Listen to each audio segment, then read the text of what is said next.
Welcome to part 2 of our tutorial, which shows you how to use search syntax to conduct advanced searches in Explaining Human Culture, an open access database produced by the Human Relations Area Files at Yale University.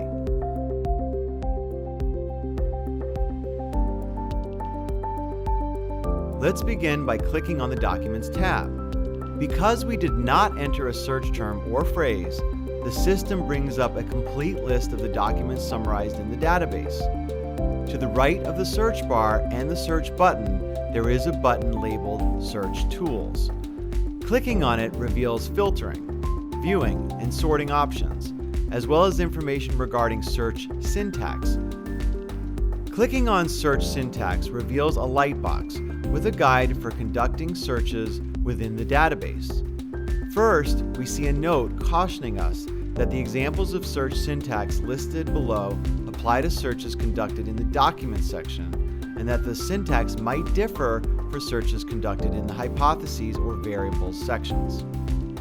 A fielded search is conducted by entering a field name followed by a colon and a search term, typing title followed by a colon and a keyword such as initiation instructs the system to search for the keyword in study titles. To exclude a word from the search, add a space, followed by an exclamation point and the word to be excluded as such. Typing author, followed by a colon and a name, instructs the system to search for documents of which the person is the primary author. To exclude a name from the search, add a space, followed by not, and the name to be excluded as such. Phrase searches are conducted by enclosing a phrase in quotation marks like so. Prefacing the phrase with hypothesis instructs the system to match the phrase in the specified field. Exercise caution using phrase searches, as the system will only look for exact matches of the phrase that you type. Wildcards provide a way of accounting for the variable endings and spellings of a search term. Truncating the search term kin, for example, will include all words that begin with kin, such as kinship and kinsperson. Be sure to use good judgment as to where a term is truncated, as kin followed by an asterisk would include such words as kind and king. Including a question mark after a term, such as game, will include all words that have any one character after the term, such as games and gaming. Proximity matching is performed by enclosing search terms in quotation marks, followed by a tilde and a number like so. This command instructs the system to search for documents in which these terms occur within the specified number of words.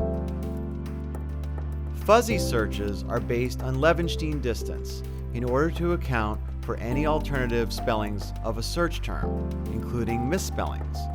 For example, adding a tilde to a search term Monroe would include a close alternative spelling such as Monroe. EHC users can also boost the relevance of a search term by adding a caret symbol to the end as such. Boosting works best when the results are sorted by relevance, which they are by default. One can search by Href subject categories, using either the OCM identifier, that is, the 3 or 4-digit number as such, or the name of the subject code, like so. Note that subject code names with multiple words must be enclosed in quotes. A full list of subject codes is available via both the Href homepage and the eHref World Cultures database.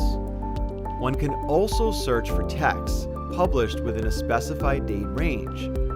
Begin by typing pub_year followed by a colon.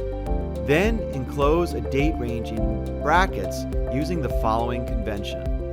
Note that the word to must be uppercase. Lastly, one can search the database using Boolean operators. Boolean operators connect and define the relationship between the terms in a search, and is used to include all of the search terms in the results, or is used to include any of the search terms in the results. not is used to exclude search terms from the results. Note that the Boolean operators must be uppercase. Thank you for watching our quick tutorial on the search syntax options available within the Explaining Human Culture database. Be sure to check out our other tutorials and stay tuned for additional video content. In addition to subscribing to our YouTube channel, you can also follow us on Twitter and on Facebook. And be sure to subscribe to our newsletter by visiting our homepage at haraf.yale.edu. Thanks again, and we wish you well with your research.